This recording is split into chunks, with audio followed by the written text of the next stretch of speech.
Antes de entrar al tema que queremos cubrir esta mañana, quiero hacer una relación entre los 144,000 y la gran multitud que estuvimos analizando ayer. Mi buen amigo Jorge Agüero, quien es un experto en computadoras, trabajó una buena cantidad de tiempo para hacer esta relación y quiero agradecerle por haber hecho esto.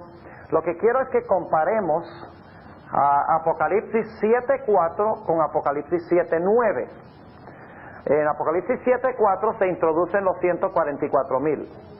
En Apocalipsis 7:9 se introduce la gran muchedumbre. Quiero que ustedes vean que cada elemento de Apocalipsis 7:4 tiene su contraparte en Apocalipsis 7:9. Ahora, vamos a leer esos versículos primero. Y entonces, después de leer esos versículos, ustedes van a ver que cada elemento del versículo 4 tiene su contraparte en el versículo 9, que indica que es el mismo grupo, pero bajo diferentes circunstancias. En el versículo 4 están siendo sellados para prepararse para la tribulación, en la cual serán protegidos. Y en el versículo 9 está hablando del mismo grupo ya salido de la tribulación, ya victorioso en el mar de vidrio. Ahora, quiero leer estos dos versículos primero para que ustedes puedan notar la relación. Dice en el versículo 4, y oí el número de los señalados, 144,000 señalados de todas las tribus de los hijos de Israel. Y luego el versículo 9 dice, después de estas cosas miré, y he aquí una grande compañía, la cual ninguno podía contar, de todas las gentes y linajes y pueblos y lenguas, que estaban delante del trono y en la presencia del Cordero, vestidos de ropas blancas y palmas en sus manos. Ahora vamos a mirar en primer lugar el versículo 4, y ustedes se dan cuenta que en el versículo 4, aunque dice 7, 1 al 8, está hablando de todo el proceso del sellamiento. En el versículo 4, Juan oye, mientras que en Apocalipsis 7 y el versículo 9, Juan ve. ¿Ven la relación? Oye y ve. Y como nos dimos cuenta ayer, cuando Juan oye y ve, él oye lo mismo que ve. ¿Vieron los ejemplos que notamos ayer en Apocalipsis? Dice que oye que hay un león y luego ve un cordero. El león y el cordero es lo mismo, pero quieren ilustrar diferentes aspectos en cuanto a Jesús. Ahora, nuevamente en el versículo 4, dicho sea de paso, en Apocalipsis 7, 1 al 8 tenemos a la iglesia militante, y en Apocalipsis 7, 9 al 17 tenemos la iglesia triunfante. ¿Entienden eso, verdad? La iglesia militante es cuando van a ser sellados para pasar por la tribulación, para que Dios los proteja. Mientras que en Apocalipsis 7, 9 al 17 tenemos ya la iglesia triunfante, ya está en el mar de vidrio, ya ha pasado por la tribulación. Ahora vamos a notar, tenemos lo mismo aquí en el oye en el versículo 4, y noten que en el versículo 9 ve o mira. Vamos ahora al lado izquierdo. Oye, ¿qué cosa? El número. Pero, ¿qué ve? Un grupo que nadie podía contar, ¿verdad? O sea, el número tiene el propósito de ilustrar el hecho de que estos son israelitas, por eso es un múltiplo de 12, son verdadero Israel. Pero en la segunda parte, en Apocalipsis 7, 9 al 17, se quiere enfatizar que no es un número literal, sino que son un número que nadie puede contar. Ahora vamos a la columna izquierda, dice 144,000. Pero cuando uno mira Apocalipsis 7, 9 al 11, los 144,000, la explicación es que ¿qué? Que es una gran multitud.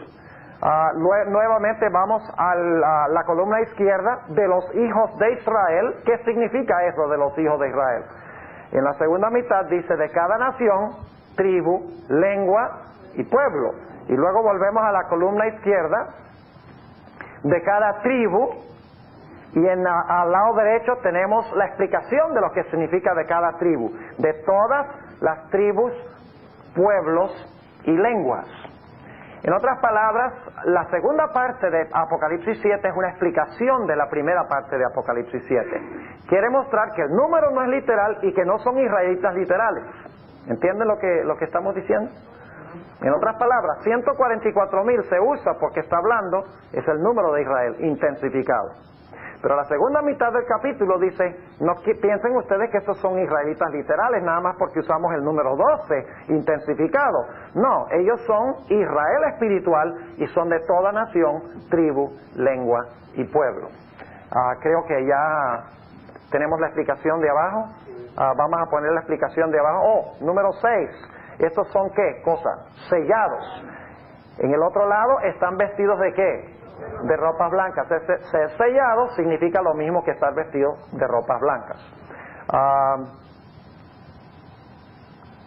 Ok, ahora tenemos número 7. ¿Qué están haciendo los ángeles? Están reteniendo los 4 vientos a fin de no dañar la tierra o el mar. Noten que los 144,000 son sellados antes de la tribulación a fin de estar en pie durante la tribulación. Ahora, vamos a la segunda parte de la columna. Los vientos son ¿qué? Sueltos o soltados. Ellos han pasado victoriosamente a través de la grande tribulación. Y entonces da algunas referencias donde ustedes pueden ver cuál tribulación es esta. Como mencionamos ayer, es la conflagración final, es la tribulación, la grande. No es cualquier tribulación, es la tribulación final, el tiempo de angustia de Jacob. No cabe duda de que la gran muchedumbre que nadie podía contar pasa por el tiempo de angustia de Jacob. Si este es el caso, tienen que estar vivos, porque el tiempo de angustia de Jacob es después del cierre de la gracia, y después del cierre de la gracia no va a morir ningún hijo de Dios. Así que quería presentarles esta relación, y espero que hayan entendido un poquito mejor la relación entre Apocalipsis 7:4 y Apocalipsis 7 y el versículo 9. Sí, hermana, ¿cómo no? Como esto va a ser algo tan terrible, las personas, en nuestras iglesias hay tantas personas mayores y enfermas. ¿Qué pasará? Con las personas enfermas y las personas ancianas, pues no será fácil. Al igual que no será fácil para las mujeres que están embarazadas y tienen niños pequeños. El Señor Jesucristo dijo, ay de las preñadas en aquellos días. Pero el Señor, si la fe de esa gente está fuerte, el Señor los sustentará y les dará fuerzas. Fuerzas de donde no hay, ¿verdad? Renovará sus fuerzas como el águila y aumentará sus fuerzas como el búho. Sí. Jehová es nuestra fortaleza, dice el rey David varias veces en los Salmos. Así que Dios sustentará. Exactamente. Si Dios pudo preservar los zapatos de Israel 40 años en el desierto, Él no va a tener ningún problema preservando la fuerza de las personas ancianas y etcétera. Bien, ahora queremos entrar a nuestro estudio de esta mañana, que vamos a hablar sobre por qué no está presente en la lista de las tribus de Apocalipsis 7, la tribu de Dan. Sin embargo, vamos a orar antes de entrar a nuestro estudio. Padre, te damos gracias una vez más porque nos has permitido venir aquí este día. Vamos a estudiar un tema solemne. Pedimos, Señor, que nos ayudes a aplicar este tema a nuestra propia experiencia. Ayúdanos, Señor, a entender por qué Dan no está, y ayúdanos a no pertenecer a esta tribu, porque los que pertenezcan a esta tribu se van a perder eternamente. Ayúdanos pues a entender el mensaje que tienes para nosotros y ayúdanos a aplicarlo. Te lo pedimos en el nombre de Jesús. Amén. El libro de Apocalipsis describe la gran batalla final que habrá entre el pueblo de Dios y las fuerzas de Babilonia. Es interesante notar la cantidad de veces que el libro de Apocalipsis describe este conflicto final como una guerra, como una batalla, con ejércitos, con generales. Vez tras vez en Apocalipsis se usa terminología militar para describir este conflicto final. Puedo darle algunos ejemplos. En Apocalipsis 15, 2 al 4, habla de los 144,000 como los que han ganado la victoria sobre la bestia, sobre su imagen, sobre su marca y sobre el número de su nombre. Victoria es una palabra que tiene que ver con una batalla militar.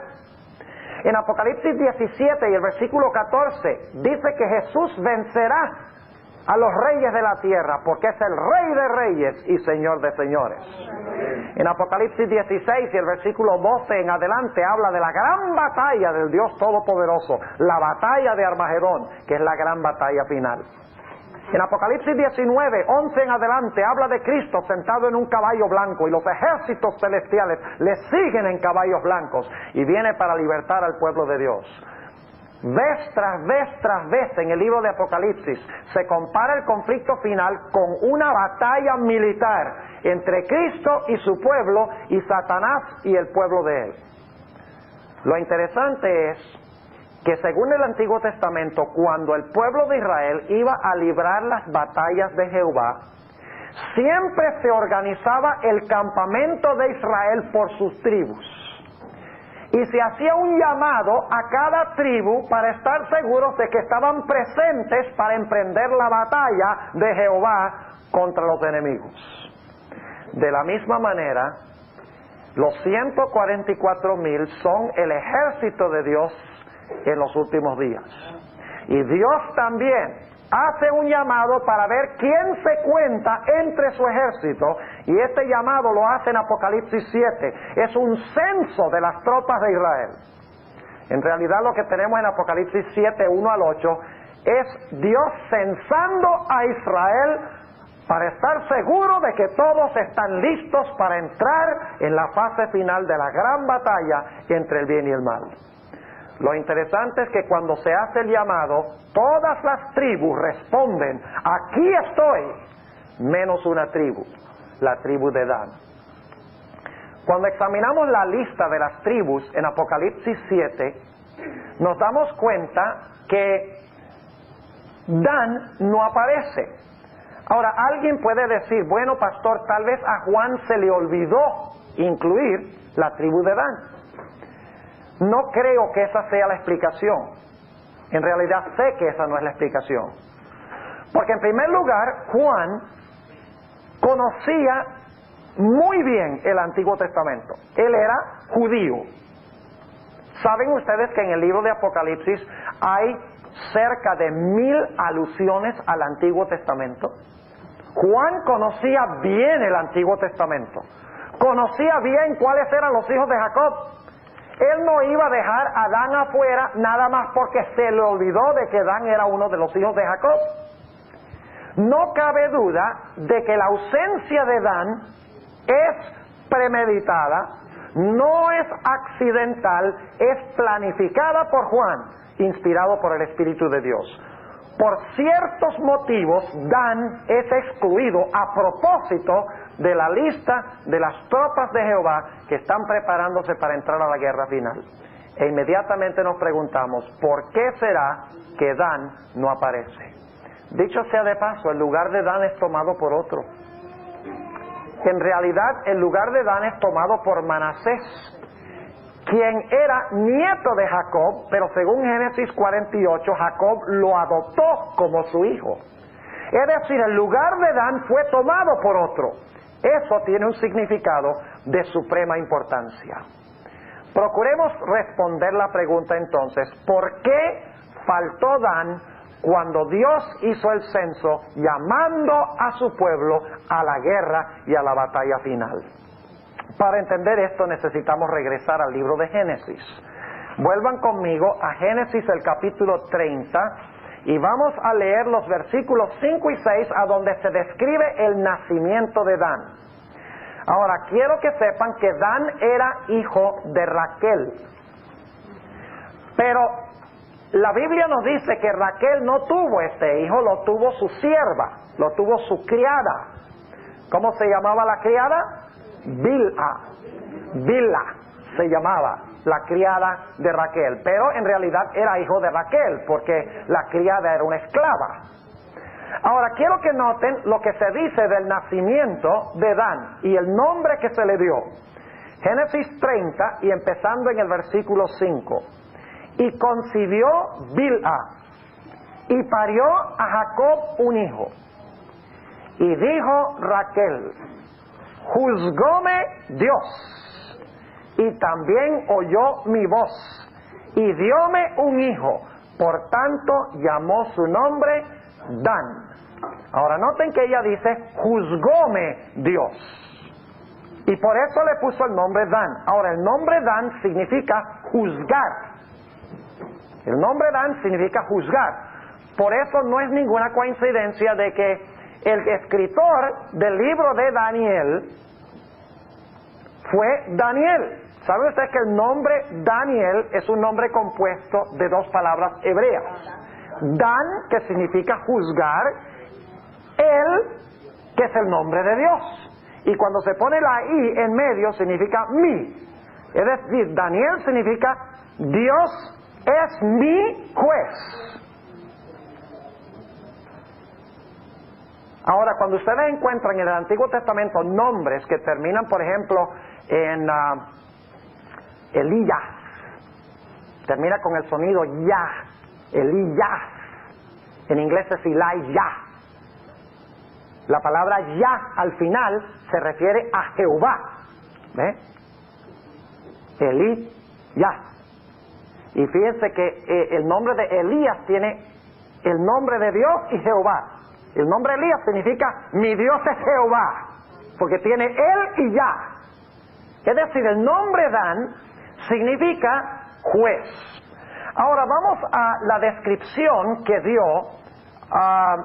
Jacob de Dan cuando pronunció esas palabras bajo inspiración en cuanto al futuro de las tribus. Génesis, el capítulo 49 y el versículo 16, y quiero que noten nuevamente que se enfatiza, se recalca el aspecto de Dan como juez. Dice en Génesis 49 y el versículo 16 lo siguiente. A ver, Génesis 49 y el versículo 16. No es el versículo 16, ¿verdad? ¿Dónde está eso? Ah, aquí está. Estaba mirando en Éxodo, por eso no lo conseguía. Génesis 49, 16 dice, Dan que juzgará a su pueblo. Será como una de las tribus de Israel. ¿Qué es lo que iba a hacer Dan? Dan iba a juzgar a su pueblo. Ahora yo pregunto, ¿juzgar es bueno o es malo? Depende. Depende. Si usted va a juzgar de una forma justa, si va a juzgar de una forma imparcial y correcta, juzgar no es malo. Pero el problema es cuando usted se convierte en juez de los demás, los juzga en sentido negativo de la palabra. Y la Biblia nos enfatiza que eso es precisamente lo que sucedió con Dan. A Dan se le dio la capacidad de discriminar y distinguir los errores y los defectos de los demás. Pero en vez de Dan ir a ellos y decirles, mira, tienes un problema con este aspecto de tu carácter, déjame ayudarte para tratar de remediar el asunto. Lo que hizo Dan fue tratar de derribar a esa persona, hablando de esa persona por detrás. Lo vamos a ver en un momento. Es decir, se tornó en criticón, se tornó en un chismoso, se tornó en uno que quería derribar a los demás, discerniendo los defectos que tenían, que es un don que Dios les dio, y en vez de restaurarlos, trató de destruirlos. Ahora noten qué más se dice de Dan aquí. Génesis 49 y el versículo 17, porque tenemos que terminar la descripción. Noten lo que declara. Será Dan serpiente junto al camino, cerasta junto a la senda. Ahora necesito explicarles que es una cerasta, es una serpiente muy ágil, que en Israel cuando anda en el desierto no se distingue del medio ambiente. Tiene el mismo color de la arena, el mismo color de las piedras, y se mueve sigilosamente. Tiene aproximadamente, cuando llega a su tamaño completo, aproximadamente 2 pies de longitud. Ahora dice, será Dan serpiente junto al camino, cerasta junto a la senda. Y ahora noten lo que hace esta serpiente. Dice que muerde los talones de los caballos y hace caer por detrás al cabalgador de ellos. Ahora fíjense, ¿qué es lo que hace Dan? Es como una ¿qué? Como una serpiente.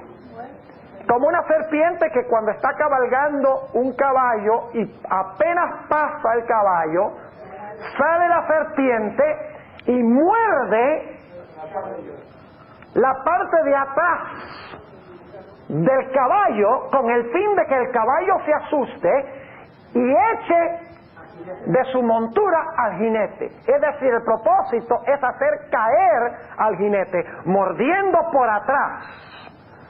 Y es interesante cómo se usa esta combinación. En el versículo 17, la última parte dice, y hacer caer por detrás al cabalgador, y luego dice que muerde los talones de los caballos. En otras palabras, el nombre Dan se enfatiza que muerde ¿cómo? Por detrás. En otras palabras, tiene la capacidad de discriminar y distinguir y ver los defectos en otros, pero en vez de irle a la cara para hablar con ellos y tratar de ayudarlos y remediar la situación, lo que hace es ir por detrás y morder por detrás para hacer que ellos caigan y se hieran o se mueran. En otras palabras, Dan representa a los chismosos, representa a los criticones, representa a los cuenteros, a los forjadores de escándalos, a los acusadores en la iglesia. Dan es un individuo que tiene visión de rayos X para conseguir los defectos de los demás. Tiene una precisión microscópica y matemática para discernir los defectos de los demás, pero no con el fin de restaurarlos, sino con el fin de derribarlos y tumbarlos, mordiéndolos por detrás. Dan podría haber sido de gran bendición para el pueblo de Israel. Podría haber mantenido al pueblo de Israel en el rumbo correcto, pero en vez de ayudar, lo que hizo fue derribar y destruir. Ahora, yo quiero que ustedes noten cómo se conecta la serpiente con la lengua. Vayan conmigo al Salmo 140, y esta mañana estamos hablando del don de lenguas.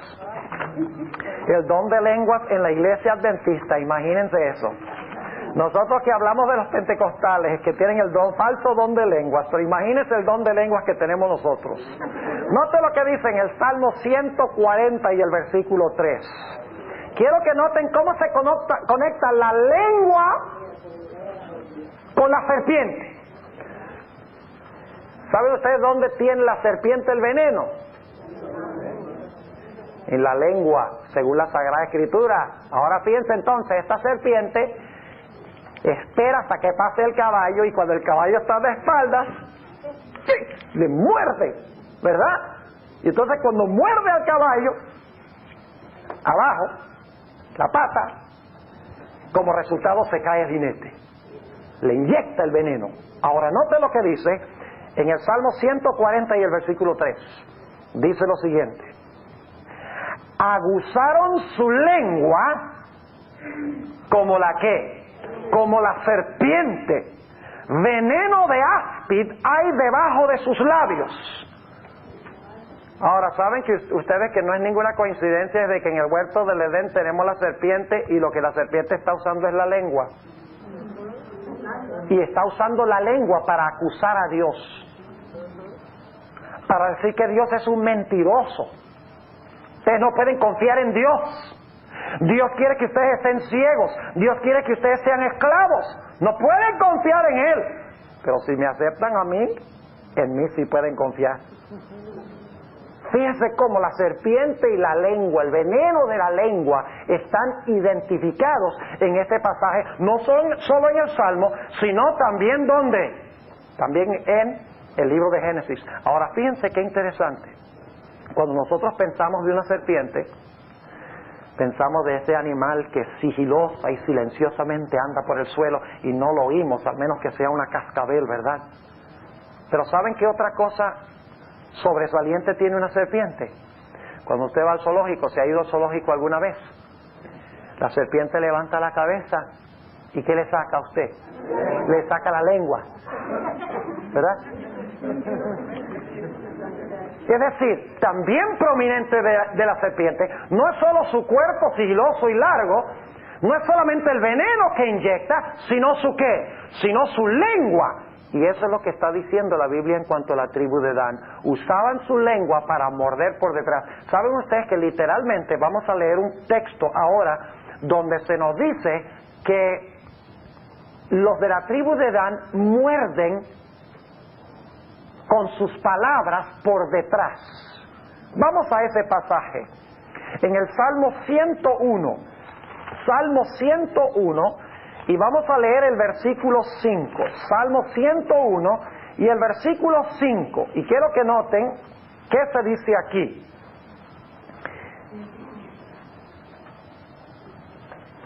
Salmo 101 y el versículo 5. Dice, al que solapadamente, ¿qué significa solapadamente? No usamos mucho esa palabra, solapadamente. ¿Ve? Tengo algo debajo de la solapa y no la ven, ¿verdad? Solapadamente significa secretamente, encubiertamente. Noten, el que encubiertamente infama, ¿qué significa infama? Hablar mal, difamar, podríamos decir también. El que solapadamente difama, ¿saben? La palabra en inglés es slander. ¿Conocen esa palabra slander? Significa acusar de una forma mentirosa e injusta, como hizo la serpiente con Dios. Dice, al que solapadamente infama a su prójimo, yo le cortaré. Otras versiones dicen, yo le destruiré. No sufriré al de ojos altaneros y de corazón vanidoso. Ahora, por ahora yo quiero que ustedes noten que en este versículo se identifican dos características. Característica número 1 es usar la lengua para acusar o infamar o difamar a nuestro prójimo con la lengua. La otra característica es ser altanero y de corazón ¿qué? Vanidoso. Antes de terminar esta mañana vamos a ver que estos dos pecados están estrechamente relacionados. El orgullo, la vanagloria, está estrechamente relacionado con el problema de la lengua, con el falso don de lenguas que muchas personas tienen. Ahora, no vamos a entrar en eso ahora, pero dentro de un rato vamos a hablar un poquito más de eso. Ahora, vayan conmigo al Salmo 15.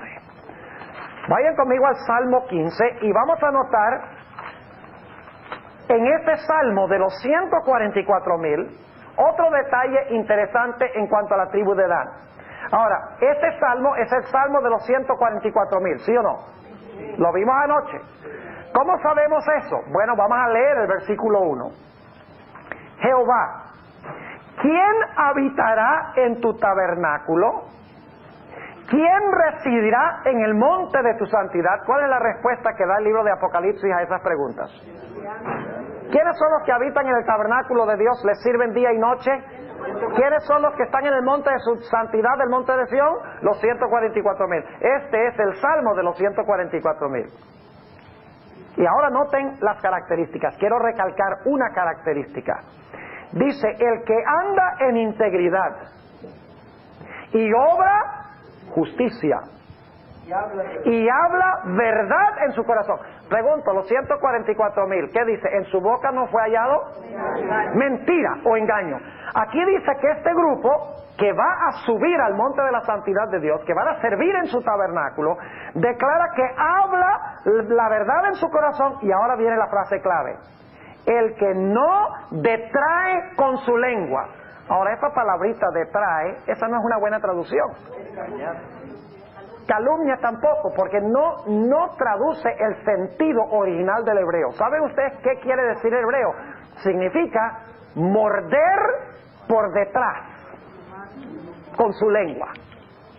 En inglés la traducción es más fidedigna. En inglés es la palabra backbite. ¿Sabe lo que significa la palabra backbite? Significa morder ¿qué? Morder por detrás. Pregunto, ¿es eso lo que hace Dan con el caballo para tumbar al jinete? ¿Lo muerde por detrás? Claro que lo muerde por detrás. Ahora escuchen bien. ¿Saben por qué Dios odia este pecado por encima de todos los pecados que menciona la Sagrada Escritura? Sencillamente porque es el pecado que caracteriza más a Satanás que cualquier otro pecado. Los que tienen esta característica reflejan la característica principal de Satanás, que es usar la lengua para mentir, para criticar y para destruir la reputación de Dios. Ahora yo quiero comprobarles ese punto. En realidad Dan es un microcosmo de Satanás. Lo que era Dan, en realidad lo fue Satanás primero en las cortes celestiales. Y ustedes dicen, ¿cómo así? ¿Cómo sabemos eso? Vamos al libro de Ezequiel, para que ustedes vean el primer danita de la historia fue Satanás. Y Dan fue solamente un pequeño Satanás, por la forma como usaba su lengua. Noten Ezequiel, el capítulo 28, y vamos a leer en el versículo 16. Hay una palabrita allí que no es muy común y que muchas personas no entienden. Dice en el versículo 16, a causa de la multitud, está hablando de Lucifer, cuando estaba en el cielo, a causa de la multitud de tu contratación fuiste lleno de iniquidad. Ahora, inmediatamente nos preguntamos, ¿qué es eso de contratación? A causa de la multitud de tu contratación fuiste lleno de iniquidad. ¿De dónde viene esa palabra contratación? Viene de una palabra contrato. Contrato. ¿Cuántas personas necesita usted tener para tener un contrato? Yo hago un contrato conmigo mismo. ¿Cuántas personas necesita por lo menos para hacer un contrato? 2. Ahora, surge la pregunta, ¿con quién hizo Satanás el contrato? ¿Y qué significa esto? La multitud de tu contratación. ¿Saben algo interesante? Esta palabra contratación es una palabra muy rara en el idioma hebreo. No se encuentra mucho en el Antiguo Testamento. Pero saben que se encuentra en 2 otros lugares donde se traduce la misma palabra de una forma distinta. Vayan conmigo a esos 2 lugares. Una de las referencias está en el libro de Ezequiel. Vayan conmigo a Ezequiel, el capítulo 22 y el versículo 9. Ahora les voy a mostrar qué contrato estaba haciendo Satanás y con quiénes. Está tratando de vender algo, Satanás. Está tratando de vender mercancía. ¿Pero qué está tratando de vender? Noten Ezequiel 22 y el versículo 9. ¿Cuál es la primera palabra de este versículo? Calumniadores hubo en ti. ¿Sabe que esa palabra es la misma palabra contratación que encontramos en Ezequiel 28, 16? ¿Qué está tratando de vender Satanás? ¿Está tratando de vender qué? Calumnias. ¿Y a quiénes les está tratando de vender calumnias? A los ángeles. ¿Saben ustedes que en inglés la palabra contratación se traduce traffic? Que es una palabra que tiene que ver con comprar y vender. ¿Saben ustedes que en Ezequiel 28 se está hablando de Tiro? ¿Sabe qué clase de lugar era Tiro? Era un lugar de comercio. Era en Nueva York de aquella época. Era un lugar que estaba en la costa, al norte de Israel, donde está el Líbano hoy. Y de allí salían todos los barcos a todos los lugares civilizados para vender mercancía. Hacían contratos para comprar y vender mercancía. Ahora, ¿qué es lo que Satanás está tratando de vender? Aquí. Está tratando de vender ¿qué cosa? Calumnias. ¿Y en cuanto a quién está tratando de vender las calumnias? Está vendiendo las calumnias en cuanto a Dios. ¿Y a quiénes les está tratando de vender las calumnias? A los ángeles celestiales. Ahora vamos al otro texto donde se encuentra esta idéntica palabra. Levítico 19 y el versículo 16. Se traduce un poquito diferente, pero es la idéntica palabra hebrea. Levítico 19 y el versículo 16. Fíjense lo que dice esto. No andarás chismeando en tus pueblos. ¿Cómo es la cosa? ¿No andarás qué? Entonces, ¿qué significa contratación o tráfico? Significa tratar de vender ¿qué? Mentiras, calumnias, chismes. Saben que en inglés usamos el mismo tipo de terminología. Decimos, you can't sell me that one. I don't buy that. ¿Qué significa? No te creo lo que me estás diciendo. Yo no compro esa mentira. ¿Qué está tratando de hacer Satanás? Está ejerciendo sus poderes de Dan, por así decirlo. Está calumniando a Dios, está mintiendo en cuanto a Dios, está tratando de vender sus mentiras. Ahora pregunto, ¿en el cielo hubo compradores? ¿Cuántos compraron? Una tercera parte de los ángeles se compraron las mentiras de Satanás. Ahora, ¿ustedes recuerdan que leí en el texto donde dice que el orgullo y el uso de la lengua están relacionados? ¿Saben algo interesante? Cuando ustedes miran la experiencia de Lucifer, dice que hizo contrato, ¿verdad?, con los ángeles. Y dicho sea de paso, ¿saben ustedes que aquí se encuentra esta palabra contratación en Ezequiel 2 veces? Una vez es cuando cae del cielo y la otra vez es después del milenio. Vamos a leer eso antes de ir a otro punto. Noten el versículo 18. Está hablando después del milenio, cuando Satanás rodea la santa ciudad. Dice, con la multitud de tus maldades y con la iniquidad de tu contratación, ensuciaste tu santuario. Yo pues saqué fuego de medio de ti, el cual te consumió, y púsete en ceniza sobre la tierra a los ojos de todos los que te miran. Es después del milenio, ¿verdad? Ahora la pregunta surge, ¿qué está tratando de vender Satanás después del milenio? Ese es el versículo 18. ¿Qué está tratando de vender Satanás después del milenio? Calumnias. ¿A quiénes se les está tratando de vender? A los impíos que están ¿dónde? Fuera de la ciudad. ¿Y qué les está tratando de vender? ¿Qué les está diciendo? La hermana White dice que Satanás va a decir, yo los resucité a ustedes. Nosotros somos más que los que están adentro, esos son unos ladrones, la ciudad es nuestra. Podemos atacar la ciudad y la podemos tomar. ¿Cuántos van a comprar la mentira? Por lo menos por un rato, todos van a comprar la mentira. Pero luego cuando Dios muestre ese panorama sobre la santa ciudad, la nueva Jerusalén, y ellos se den cuenta de sus vidas y vean el plan de salvación, lo que podrían haber tenido, entonces le van a decir a Satanás, no deal. Se acabó el negocio, vamos a cancelar ese contrato. Y ya no le van a comprar las mentiras, pero va a ser demasiado tarde. Así que la Biblia nos dice que este es el rasgo que caracteriza especialmente a Satanás. Y por eso es que Dan no puede pertenecer a las tribus en los últimos días, porque es un criticón, es uno que lleva cuentos, es un individuo que comparte gossip, como decimos en inglés, y Dios no puede permitir eso. ¿Saben que en la iglesia hay muchos danitas?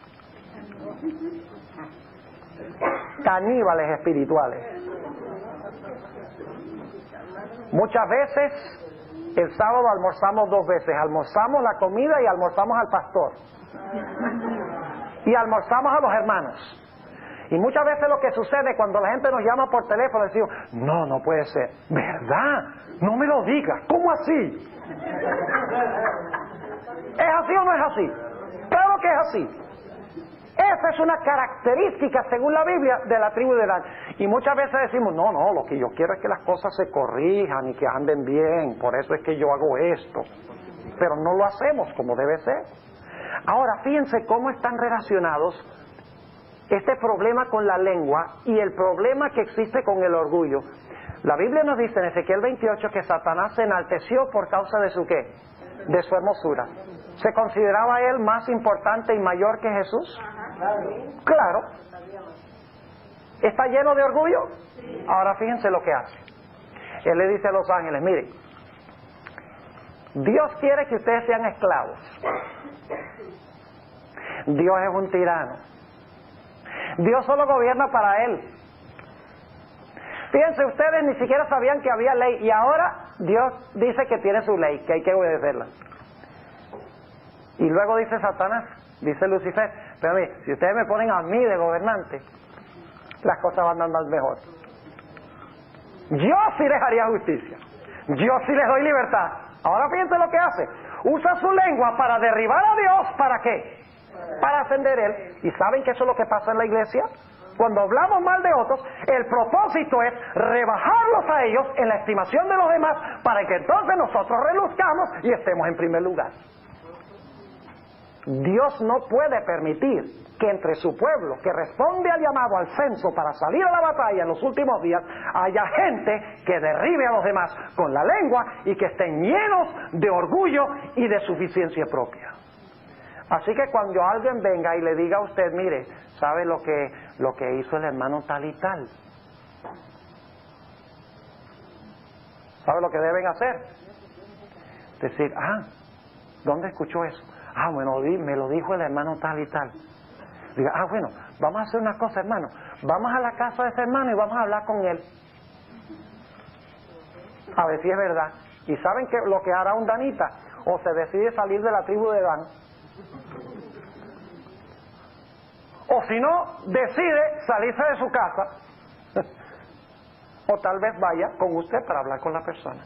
¿Saben ustedes cómo se puede parar el chisme? ¿Cómo para usted un incendio? ¿Qué es el combustible de un fuego? ¿Qué es el combustible? El combustible es la leña, ¿verdad? Si mientras consiga que quemar, el fuego quema y el fuego consume. ¿Qué es lo que hay que hacer? Hay que hacer lo que decimos en inglés un fire line. Donde para, ¿qué cosa? Donde para el fuego. Ahora, en términos de gente, ¿cuál es el combustible del chisme? La gente es el combustible del chisme. Pero si alguien viene a usted con un chisme y usted dice, yo no creo eso, y es más, yo creo que debemos ir a hablar con el hermano para ver si eso es verdad, y si es verdad, para ver si podemos ayudarlo. En ese momento, ¿qué pasó? La persona chismosa queda desbalanceada. Dice, no, este no me sirve, porque este no está regando el chisme. Eso es lo que debemos hacer.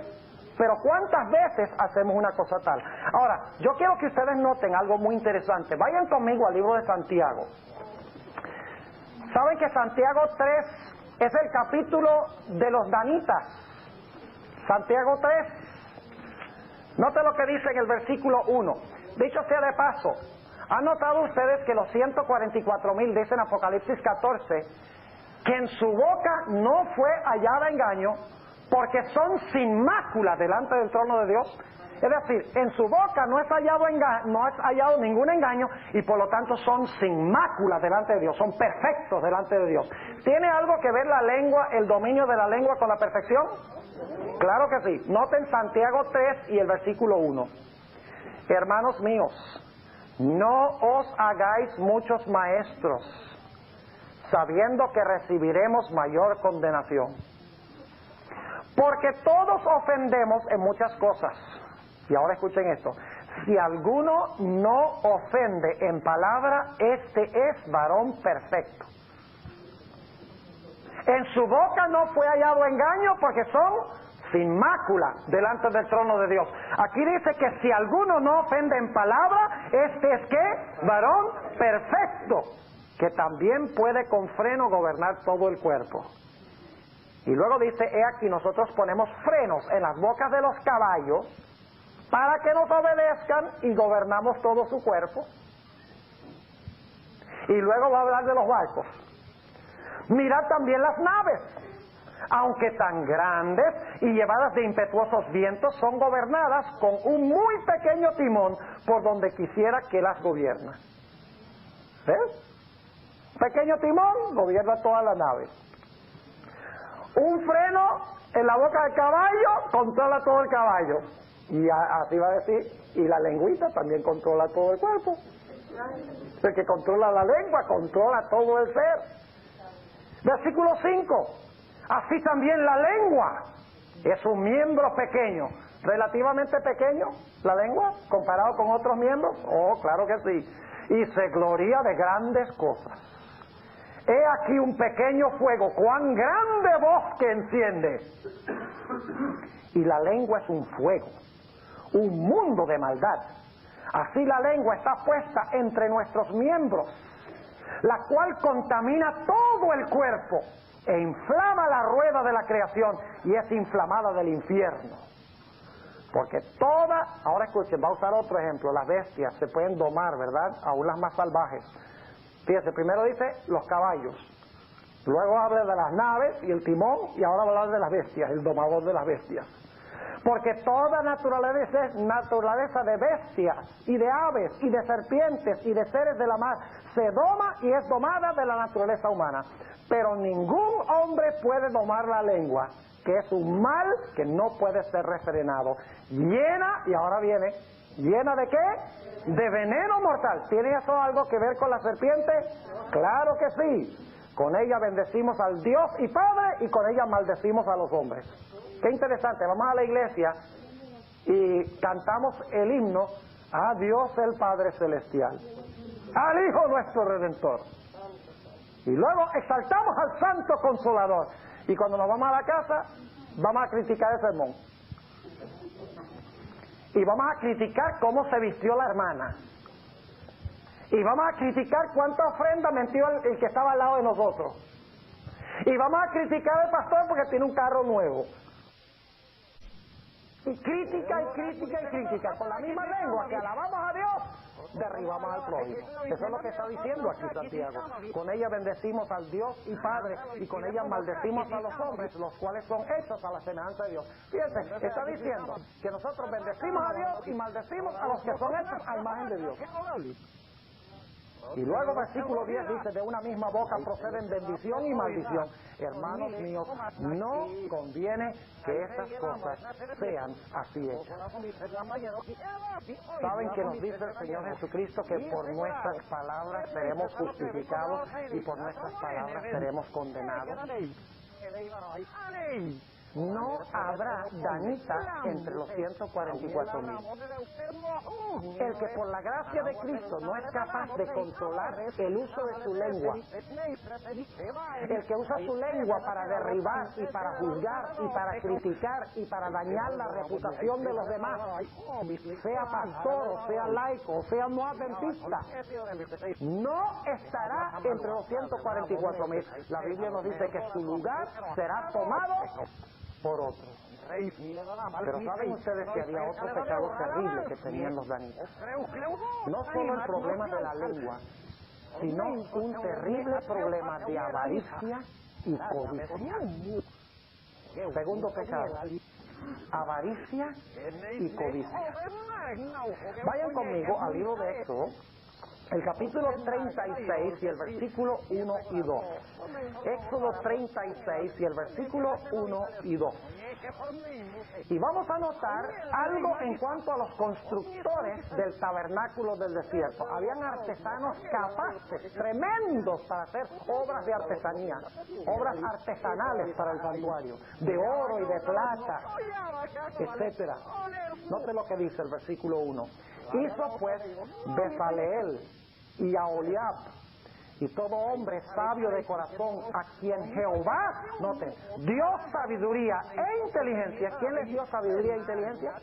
Jehová, para que supiesen hacer toda la obra del servicio del santuario, todas las cosas que había mandado Jehová. Y Moisés llamó a Bezaleel y a Aholiab y a todo varón sabio de corazón en cuyo corazón había Jehová sabiduría, y a todo hombre a quien su corazón le movió a llegarse a la obra para trabajar en ella. Ahora pregunto, ¿quién dio esta sabiduría para hacer estas obras artesanales? Fue Dios. Ahora, ¿saben ustedes que entre esos individuos, esas tribus, eran dos que Dios les dio un don especial para construir el tabernáculo en el desierto? Estaba la tribu de Judá y estaba la tribu de Dan. Note lo que dice en Éxodo 31 y el versículo 6. Éxodo 31 y el versículo 6. Dice, y he aquí que yo he puesto con él a Aholiab, hijo de Ahisamac, de la tribu de ¿qué? De Dan. Y he puesto sabiduría en el ánimo de todo sabio de corazón para que hagan todo lo que te he mandado. ¿De qué tribu eran estos artesanos a quienes Dios les había dado sabiduría para hacer estas maravillosas obras para el santuario? Eran de la tribu de Dan. Ahora escuchen lo que les voy a decir. Saben que cuando las tribus de Israel se establecieron en Canaán, Dios les dio ciertos territorios a cada tribu, menos a los levitas. ¿Saben ustedes que Dios le dio a la tribu de Dan uno de los mejores lugares en la Tierra Santa? En todo el centro de la tierra de Israel, un poco al occidente de Jerusalén, Dios les dio un lugar precioso, un lugar céntrico, uno de los mejores lugares de la tierra de Palestina. Pero ¿sabe lo que hicieron los de la tribu de Dan? Después de un rato dijeron, no, aquí se paga muy poco por nuestro trabajo. No nos vamos a quedar acá. Nos invitan al santuario y no nos pagan sino un salario denominacional. Y eso es muy poquito el salario. Sí, salario de pastor, imagínese eso. Y somos artesanos capaces para hacer tremendas obras. Y por lo tanto, ellos decidieron, por motivos económicos, porque querían ganar mucho más dinero de lo que ganaban para beneficiar la causa de Dios, lo que hicieron fue mudarse al extremo norte de la tierra de Israel. Es más, cruzaron hasta llegar más allá de las fronteras de Israel y se establecieron al lado de la ciudad de Tiro. Porque allí sí había plata, porque allí había comercio, allí sí podían hacer obras artesanales y cobrar grandes sumas de dinero y llegar a ser ricos. Es decir, que con el transcurso del tiempo los miembros de la tribu de Dan se llenaron de avaricia. Ahora, la sierva de Dios dice que cuando el tabernáculo fue construido, los artesanos de la tribu de Dan todavía no habían manifestado este espíritu. Dice que con toda la bondad de su corazón ellos trabajaron en la obra artesanal del tabernáculo, pero luego dice que poco después de eso emigraron al norte de Israel, perdieron su visión, se mezclaron con los paganos y se centraron en ganar dinero para sí mismos. Se llenaron de avaricia y de codicia. Ahora déjenme completar esta historia interesante. Unos 450 años más tarde, Salomón decidió que era hora de construir el templo de Jehová. Ya no el tabernáculo en el desierto, que era una carpa provisional mientras ellos peregrinaban en el desierto. Obviamente no podían cargar un edificio, así que Dios en forma práctica les dio una carpa. Pero cuando se establecieron en la tierra de Canaán, Salomón dijo, hay que edificar una casa a Jehová. Y cuando Salomón decidió hacer eso, él dijo, ¿no será que todavía quedan algunos descendientes de Aholiab, los artesanos que construyeron las obras artesanales del tabernáculo en el desierto? ¿No será que quedan algunos de esos todavía? Y él sabía que ellos habían emigrado allá al norte de Israel y habían pasado más allá de las fronteras de Israel y estaban cerca de Tiro llenándose de dinero. Y por lo tanto, si van conmigo a Segunda de Crónicas, el capítulo 2, vamos a encontrar que Salomón se puso en contacto con el rey de Tiro. Segunda de Crónicas, el capítulo 2 y el versículo 13 y 14. El rey de Tiro se llamaba Hiram. Capítulo 2 y el versículo 13 y 14. Note lo que dice Hiram a Salomón cuando Salomón indaga de si hay todavía de esos. Dice, yo pues te he enviado un hombre hábil y entendido, que fue de Hiram mi padre. ¿Y ahora de qué tribu era este? Versículo 14. Hijo de una mujer de las hijas de ¿qué? De Dan, mas su padre fue ¿de dónde? De Tiro. Fíjense que su madre de Dan se había casado con un ¿qué? Con un pagano, exactamente. Y luego dice, el cual sabe trabajar en oro y plata y metal y hierro, en piedra y en madera, en púrpura, en cárdeno, en lino y en carmesí. Asimismo para esculpir todas figuras y sacar toda suerte de diseño que se le propusiese y estar con sus hombres peritos y con los de mi señor David tu padre. Ahora yo pregunto, ¿de dónde habían recibido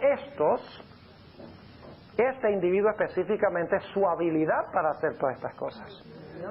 La Biblia nos dice que 400 y algo de años antes de eso, Dios, Jehová, el Espíritu de Jehová, había caído sobre los de la tribu de Dan para hacer estas obras artesanales.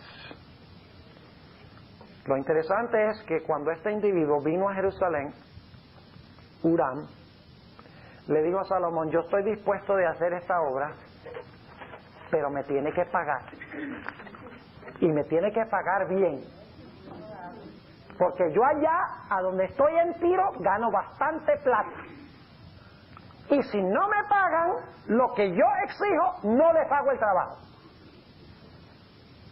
Codicioso, avaricioso. ¿Saben que me hace pensar de algo que sucedió en nuestra propia iglesia? A mí no me gusta mucho hablar de las cosas que andan mal en nuestra iglesia, porque hay cosas que sí andan mal. Pero hay una cosa que hace años me molestó muchísimo. Y yo lo comparto donde quiera que voy, porque yo creo que es importante que estas cosas se sepan públicamente, para que nosotros podamos, si es posible, tomar medidas para remediar la situación. Hace algunos años, hace muchos años, los administradores de nuestras instituciones médicas ganaban más o menos el mismo salario que los pastores. Pero más y más llegó a ser difícil conseguir administradores capacitados para trabajar en nuestras instituciones médicas, por la sencilla razón de que trabajando afuera en los hospitales del mundo podían ganar 10 veces más que en nuestras propias instituciones. Y por lo tanto, hace unos pocos años se decidió que se le iba a pagar muchísimo más a los administradores de los hospitales que a los pastores. Y el propósito era para poder conseguir gente bien capacitada y bien inteligente para administrar nuestros hospitales. Mi pregunta es, si nosotros tenemos que conseguir administradores que no trabajan, al menos que se les pague exorbitantemente más, ¿necesitamos nosotros esa clase de persona avariciosa en la obra? ¿No sucede lo mismo que lo que tenemos aquí? En el caso de la construcción del tabernáculo, del templo de Salomón, yo no veo ninguna diferencia. Ahora quiero que noten lo que dice la sierva de Dios en Profetas y Reyes en cuanto a esta experiencia. ¿Saben ustedes que este Huram ganaba una cantidad exorbitante para hacer la obra artesanal del templo de Salomón? Y cuando está en la página 45 y 46. Y cuando los demás obreros supieron cuánto se le estaba pagando a Huram, se rebelaron, dijeron: si nosotros no nos pagan, tampoco trabajamos. Y se fueron en huelga. ¿Ustedes creían que los strikes era de ahora? Se fueron en huelga. Y dijeron: al menos que nos paguen a nosotros tampoco trabajamos. Y por lo tanto, Salomón cedió y tuvo que pagar grandes sumas de dinero a estos avariciosos para construir una obra santa, el templo de Jehová. Eran mercenarios en la causa de Dios. No solo tenían el problema de lengua, no solo tenían el problema del orgullo que los llevaba a hablar mal de los demás para ascender ellos, sino que tenían un corazón codicioso y avaricioso. Noten lo que dice la sierva del Señor. Habla primero de aquellos que construyeron la obra artesanal en el tabernáculo en el desierto. Dicen que eran hombres temerosos de Dios, que no esperaban mucha remuneración, que lo hicieran por el amor de su corazón, por el amor a la causa de Dios. Y luego dice ella: los descendientes de estos obreros heredaron en gran medida los talentos conferidos a sus antepasados. Es decir, sus talentos eran de Dios. Escuchen, hermanos y hermanas, si usted tiene talentos grandes como administrador, como enfermera, o sea lo que sea, y usted dice: yo voy a salir a trabajar al mundo porque ahí se gana mucho dinero, no hay ningún problema con ganar mucho dinero, pero usted dice: yo voy a acumular ese dinero para mí, yo voy a comprar esto para mí y aquello para mí, y usted ignora la causa de Dios, las necesidades de la iglesia, padece del mismo pecado de los de la tribu de Dan. Si nos olvidamos de la causa de Dios y nos volvemos mercenarios en la iglesia para acumular y enriquecernos nosotros, y estamos llenos de codicia y de avaricia, somos miembros de la tribu de Dan. Sigue diciendo la sierva del Señor: durante un tiempo estos hombres de Judá y de Dan permanecieron humildes y abnegados, pero gradual y casi imperceptiblemente dejaron de estar relacionados con Dios y perdieron su deseo de servirle desinteresadamente. Basándose en su habilidad superior como artesanos, pedían salarios más elevados por sus servicios. En algunos casos les fueron concedidos, pero con mayor frecuencia hallaban empleo entre las naciones circundantes. Tiro. ¿Saben que no es coincidencia de que el pasaje que habla de Lucifer es un pasaje que está hablando del rey de Tiro? Y es interesante que los de la tribu de Dan se establecieron en Tiro. Es decir, tenían el mismo carácter de Lucifer. Sigue diciendo, basándose en su habilidad superior como artesanos, pedían salarios más elevados por sus servicios. En algunos casos les fueron concedidos, pero con mayor frecuencia hallaban empleo entre las naciones circundantes. En lugar del noble espíritu de abnegación que había llenado el corazón de sus ilustres antecesores, albergaron un espíritu de codicia y fueron cada vez más exigentes. A fin de ver complacidos sus deseos egoístas, dedicaron a servir a los reyes paganos la habilidad que Dios les había dado y sus talentos a la ejecución de obras que deshonraban a su Hacedor. ¿Saben algo interesante en cuanto a la tribu de Dan también? ¿Saben que los de la tribu de Dan establecieron un centro de adoración rival al centro de adoración en Jerusalén?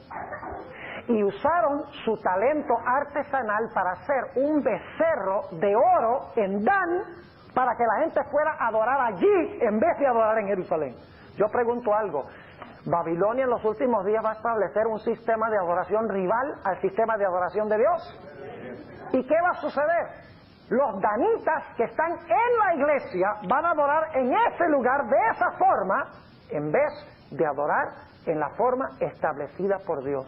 Y van a adorar el dinero y van a adorar las cosas en vez de adorar al Dios del cielo.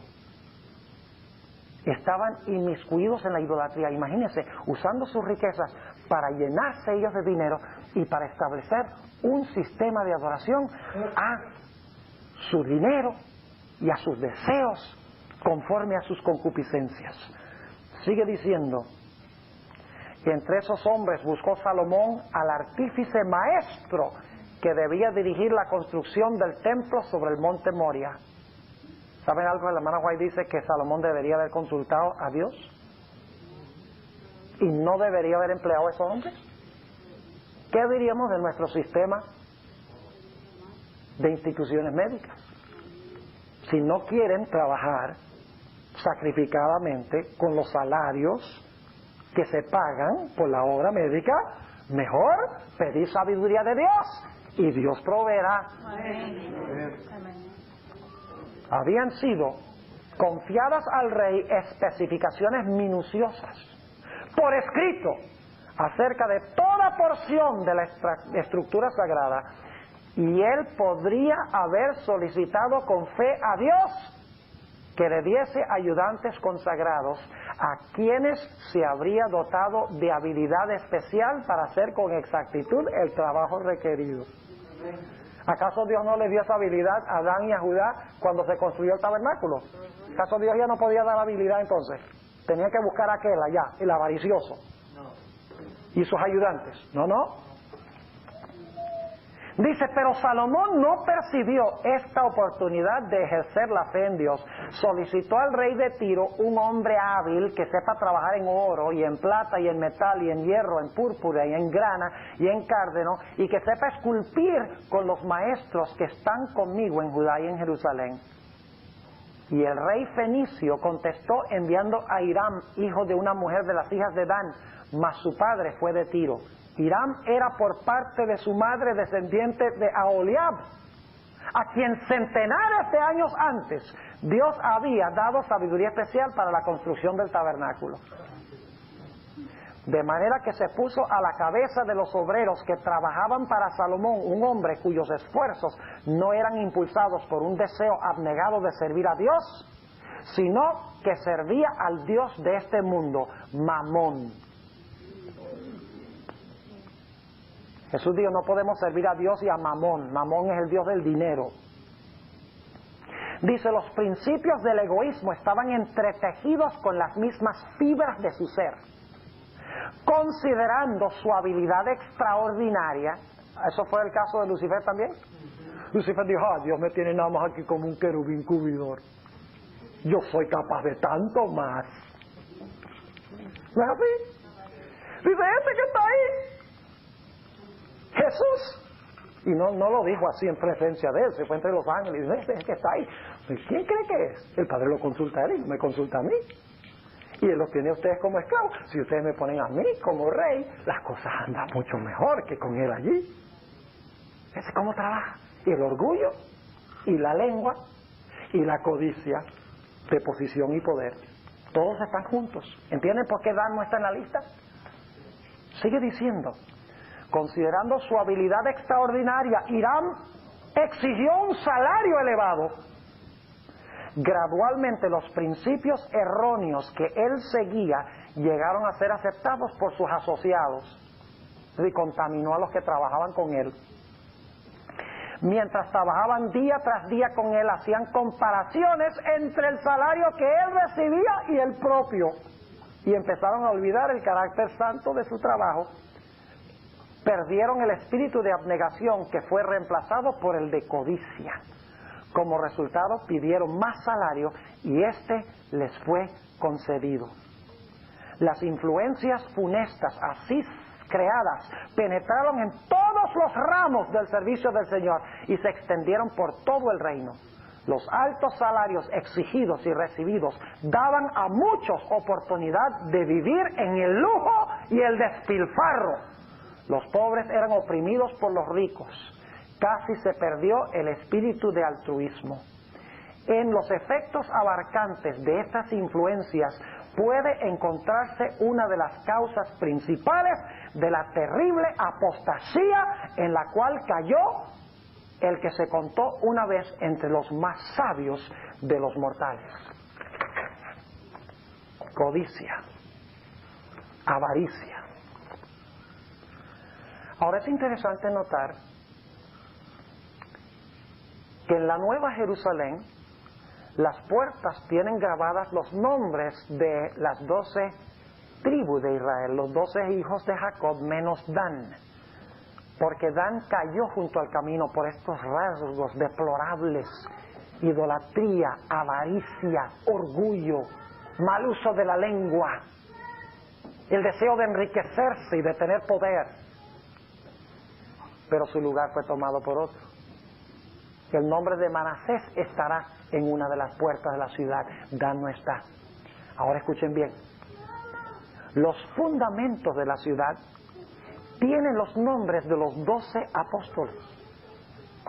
Pero al igual que con las puertas de la ciudad, solo los fundamentos tienen nombres de 11 de los 12 apóstoles. Uno de ellos no está incluido. Su lugar fue tomado por otro. Inmediatamente nos preguntamos, ¿por qué en las puertas faltó uno y su lugar es tomado por otro? ¿Y por qué en los fundamentos falta uno y su lugar es tomado por otro? Sencillamente porque el carácter de Judas era igualito al carácter de Dan. Ahora voy a compartir con ustedes algunos comentarios que yo he sacado del Espíritu y Profecía. No puedo leer todas las citas, pero les voy a dar una síntesis de quién era Judas. ¿Saben ustedes que la sierva de Dios dice que Judas era más alto y más inteligente y carismático que todos los otros discípulos? Era un administrador perspicaz, inteligente y sabio. Y saben que la sierva de Dios dice que Judas se consideraba tanto superior a todos esos ignorantes pescadores. ¿Saben ustedes que cada vez que se suscitaba entre los discípulos la riña sobre quién iba a ser el mayor, el instigador, según la sierva de Dios, era Judas? No solo eso, Judas se unió a Cristo y dijo: yo estoy en esto por la causa. Para los que van a recibir el cassette, estoy moviendo los dedos, la causa, ¿verdad?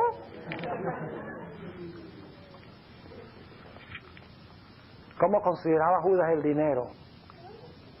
Era avaricioso, era ladrón, codicioso. ¿Se unió a Jesús por las ventajas que podía sacar por su conexión con Cristo? Claro que sí. ¿Y saben qué más hacía Judas? La sierva de Dios dice que constantemente hacía una obra de subterfugio contra Jesús, por debajo de cuerdas, dice la sierva de Dios, tratando de minar, hablando con los discípulos, criticando lo que Jesús hacía, criticando el carácter de amor de Jesús, cuando él creía que Jesús debía sentarse sobre el trono y debía manifestar su poder. Constantemente, como Dan, hablando mal de Jesús. Y saben que la sierva de Dios dice que cuando el Señor Jesucristo humildemente se arrodilló a los pies de los discípulos y empezó a lavar los pies de los discípulos, Judas dijo: ya no, esta no es la clase de Mesías que yo quiero, esta no es la clase de rey que yo estoy esperando. ¡Qué humillación!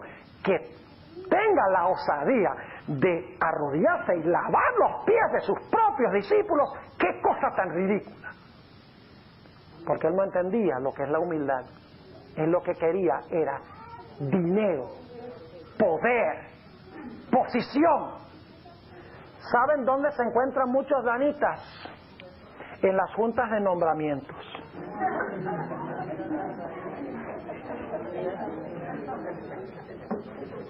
Tanto en la iglesia como en las trinales de las conferencias. Empiezan a hacer campaña antes. Ese coordinador hispano, ese no ha hecho nada durante estos 3 años. Dice, eso lo que tienen que hacer es, si me ponen a mí, van a ver cómo las cosas van a mejorar inmensamente. Y luego cuando se hacen los nombramientos y queda cierta persona de primer anciano, el que creía que debía quedar dice, ve, ¿y por qué lo pusieron a él? Yo tengo más capacidad que él. Yo puedo hacer un trabajo tan bueno como el de él. ¿Y por qué me pusieron en la escuela sabática y no me pusieron como jefe de diáconos? Todo eso refleja el carácter de Dan. Yo me pregunto, ¿cuántas personas en la iglesia tendrán el carácter de Dan a la luz de lo que hemos analizado hoy? Es solemne, ¿verdad? ¿Saben ustedes que la mayoría de los miembros de la iglesia adventista son danitas? ¿Y saben algo?